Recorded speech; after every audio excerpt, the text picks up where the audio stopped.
Hi all, ഞാൻ ഇന്ന് പരിചയപ്പെടുത്താൻ പോകുന്നത് ഒരു ഫയൽ ഡിലീറ്റ് ചെയ്യുമ്പോൾ പെർമനന്റ് ആയിട്ട് എങ്ങനെ ഒറ്റ ക്ലിക്കിൽ ഡിലീറ്റ് ചെയ്യാം എന്നുള്ളതാണ്.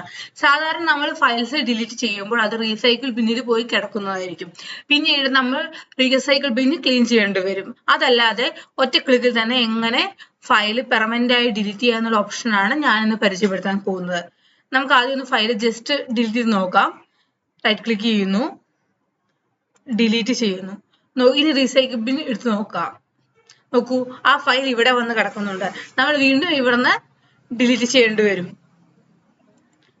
പെർമനന്റ് ആയി ഡിലീറ്റ് ആയി. ഇതല്ലാതെ ഒറ്റ ക്ലിക്കിൽ നമുക്ക് ഡിലീറ്റ് എങ്ങനെ ചെയ്യാം എന്നുള്ളതാണ് പറഞ്ഞു തരാൻ പോകുന്നത്. അതിനുവേണ്ടി ഞാൻ ഈ ഫയൽ എടുക്കുന്നു, റൈറ്റ് ക്ലിക്ക് ചെയ്യുന്നു, ഷിഫ്റ്റ് അമർത്തി പിടിച്ച് ഡിലീറ്റ് കൊടുക്കുന്നു. നോക്കിക്കോ, are you sure you want to permanently delete this file? Yes. File recycle ബിന്നോട്ട് പോവാണ്ട് പെർമനന്റ് ആയി ഡിലീറ്റ് ചെയ്തു. അതിനു വേണ്ടി ഞാൻ റൈറ്റ് ക്ലിക്ക് ചെയ്ത് ഡിലീറ്റ് ചെയ്യുമ്പോൾ ഷിഫ്റ്റ് അമർത്തി പിടിച്ചു.